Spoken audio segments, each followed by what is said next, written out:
Welcome to the Workplace Wellbeing Essential Series. I'm Mari Ryan. I'm the CEO and founder of Advancing Wellness. It is my pleasure to welcome you today to this expert interview where we explore topics that impact employee well-being.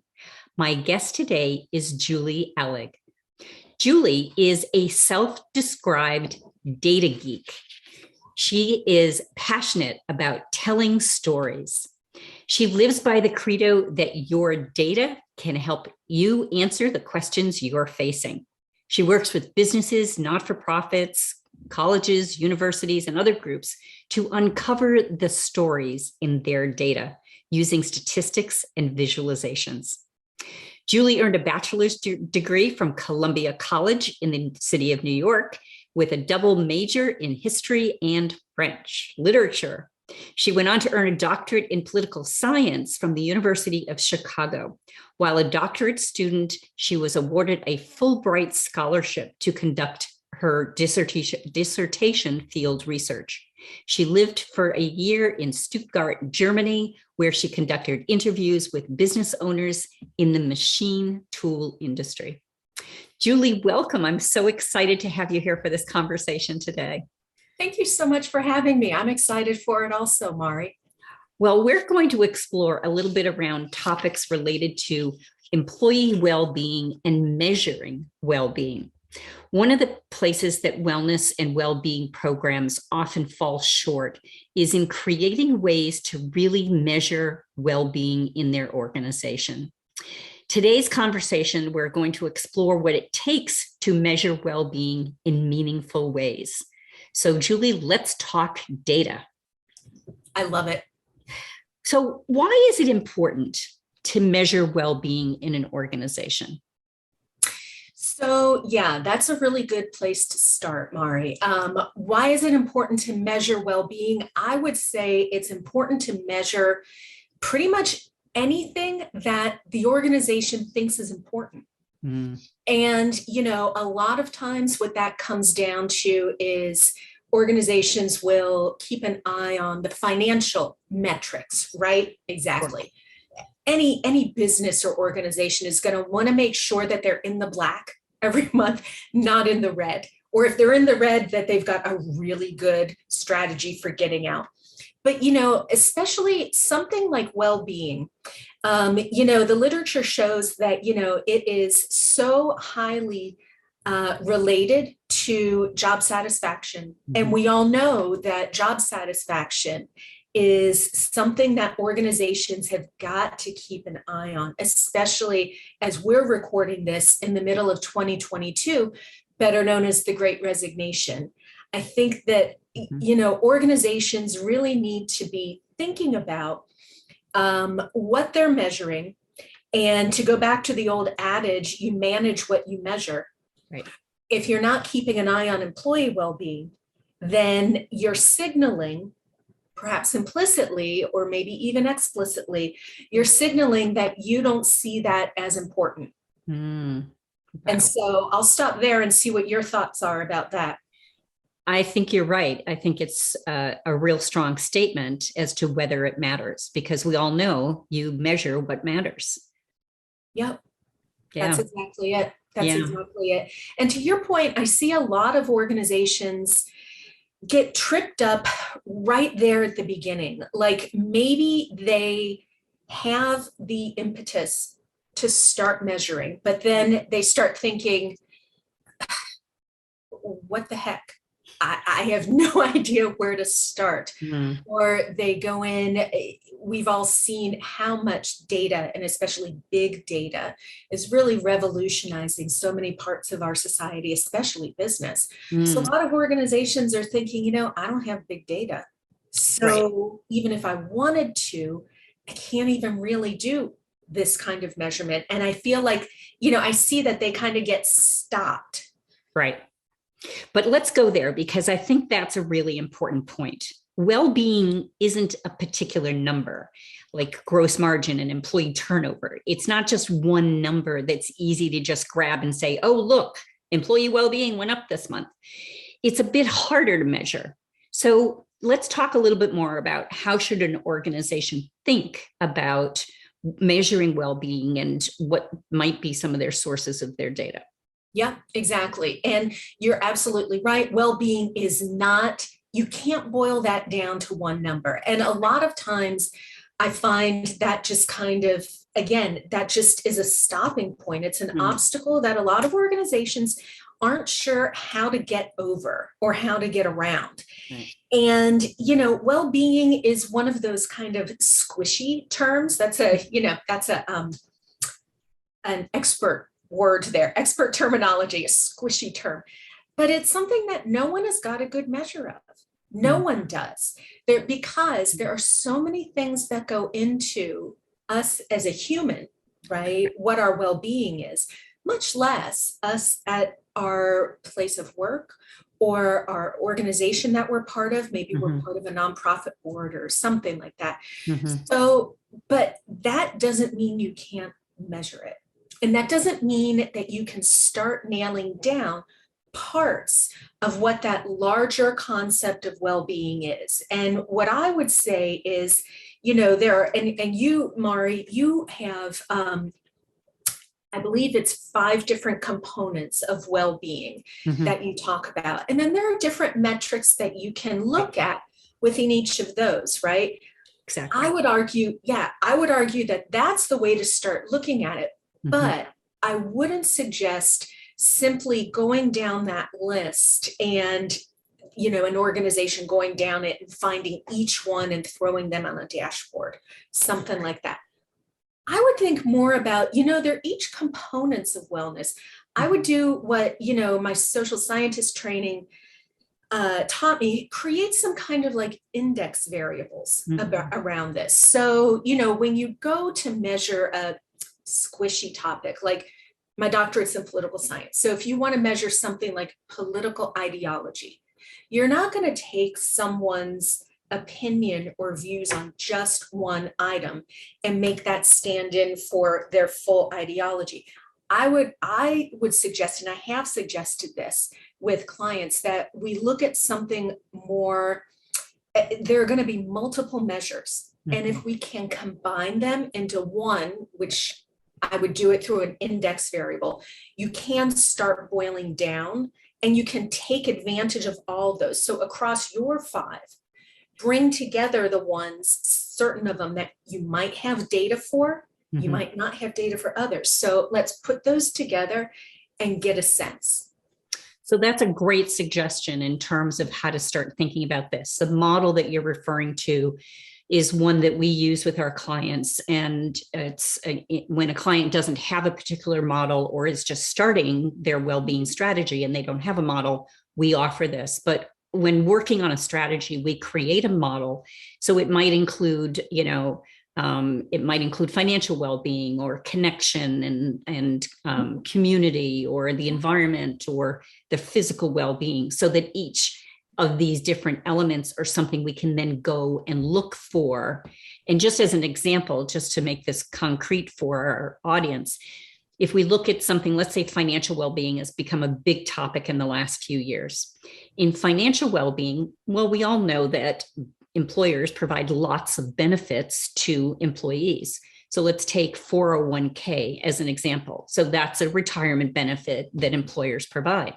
But if we started to see numbers such as the loans against 401ks starting to increase, we might see that as an indicator of people struggling to meet their financial, either their day-to-day financial or to meet their financial goals.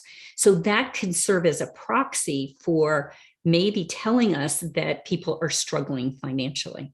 So just wanted to put that as a concrete example to be able to say that you might not necessarily think that kind of a number is going to be a measure of well-being when actually it can be. Yep, exactly. And I like the word you used there, Mari, proxy. So again, putting on my social scientist hat, human behavior is not anything that we're going to absolutely be able to nail down. We are not, we don't have laboratory conditions, right? Much as sometimes we would like it, we don't, right? No. And so things are going to be squishy left and right. But that doesn't mean that we still can't measure. And that doesn't mean that just because we can't like prove something without the shadow of a doubt doesn't mean it's not helpful. So using proxies, using index variables, using things that they might not tell the whole story or be able to prove 100% cause and effect or something like that. They could sure get us pretty far down the pike. And Right. they can, like you said, loans against your 401k, that's an indicator that something is happening there. And it's not telling us everything. Right. But it sure is helpful. And you walk out of there with more information than you had before. And I think that's the name of the game. Exactly. As we're talking about these proxies, I'm curious as to whether there are other proxies that we might be able to use to more broadly represent well-being. Honestly, I think that that's going to take some effort on the parts of different businesses and organizations to do that.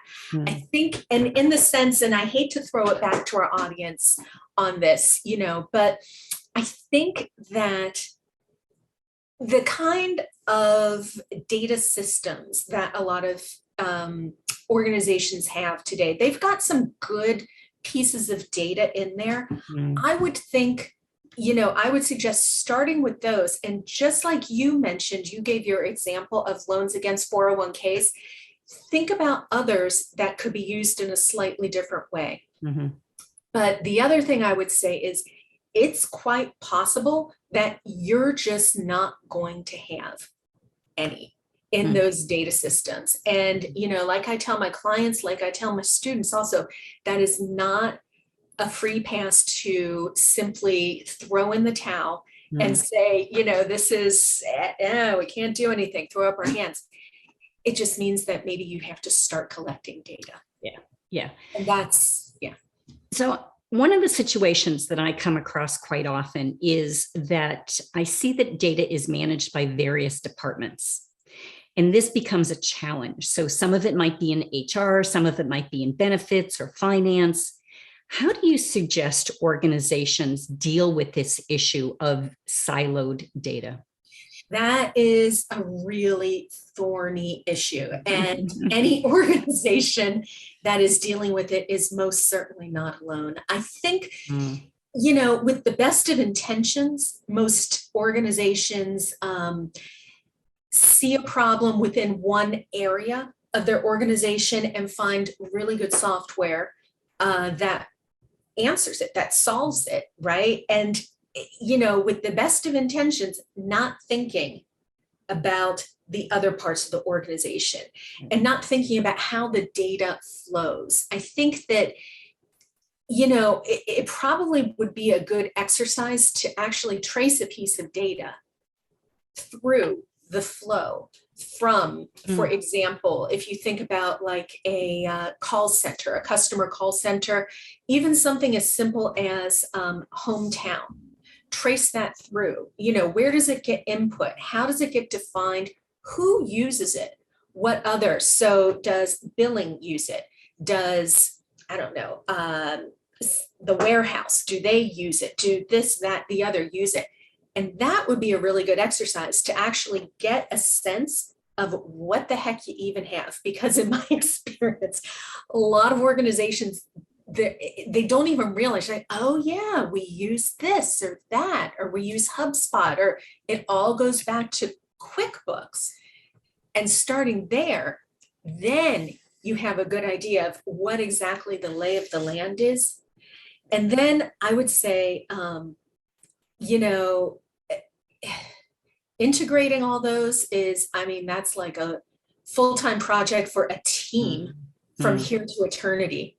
And it's almost fool's gold at this point, I would argue, with most. So I would prioritize the types of data, the pieces of data that really have got to be well managed, well procured, and that many other parts of the organization use. So basically what you need is a data governance process here. It's basically what I'm talking about. But I would say, I'd be curious what you think with your clients. I have to, reassure many of my clients that, yeah, you don't need to be able to integrate them all. Sometimes it's you just build something off to the side and it gets the job done. The advice I give my clients is pick your battles. Yeah. Is identify what's really important and go after that, and then get it consistently so that you have a regular stream of reliable information and data to work from. But getting, this what often frustrates me when I go into work with a client is, I'm asking for all of this different kinds of data, and they say, oh, well, we really can't get that, or we really can't get that. And I'm like, well, what can we get? And then really just working from that. So that's the advice I generally give. Yeah. I give, a lot of clients that I work with along those same lines, they think, oh, we'd love to use you to talk about this or that, or to figure out this, but we don't have any data. And I go back to them and I say, do you run QuickBooks or something like QuickBooks, something like that? Well, this is an interesting thought, because I'm curious, what do you say to an organization that says, I don't have any data to analyze?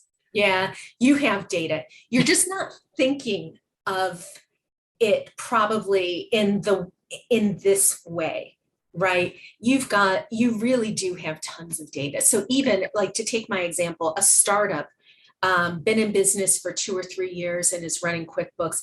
They've got enough data to come up with some profitability profiles, to look at some, employee retention numbers, and to start doing analysis. They don't realize it maybe because they just haven't thought about using their HR system data and that employee survey that we did last year and QuickBooks data on repeat customers, right? Mm-hmm. They just haven't quite thought of putting them together. Mm-hmm. And then once I suggested, it's like, oh, of course we do. We've totally got the data. Yeah, of course. It's part of the possible. Yeah. Yeah. Well, that's great. And I think it opens up people's eyes and helps them reframe it that, yes, we do have things. So that's great. Yeah. Julie, I'm curious as to, from your perspective, are there other things or other advice that you would give to people who are managing well-being programs as to how to tackle this kind of thorny issue of measuring well-being? I would say, I really think this is an opportunity to really, really support your employees and your team members. And I say it because, okay, I'm not saying this just because I work with data all day, right?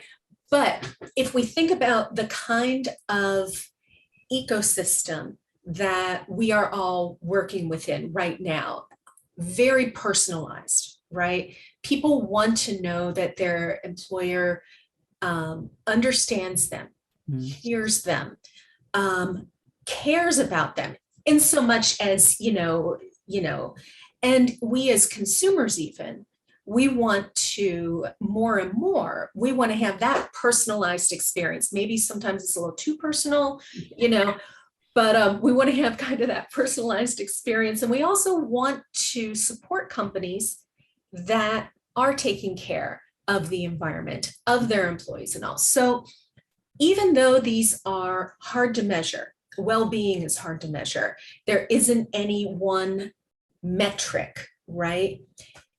It almost opens up a world of opportunity for an organization to be able to say, okay, there isn't any one definition out there of well-being.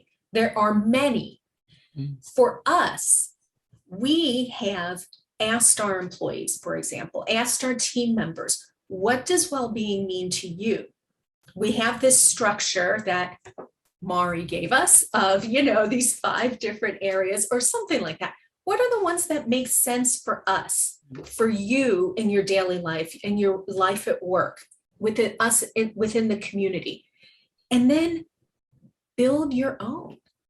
That's great. And I think that, and it's squishy and not many people do that, but it is methodologically sound.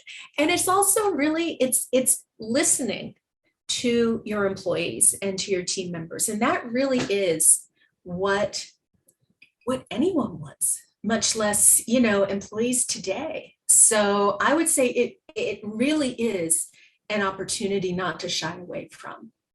Well, it is indeed a huge opportunity. And I'm so glad that you brought that sage advice to our audience today. Julie, if our audience wants to learn more about you and the work that you're doing, where can they find you?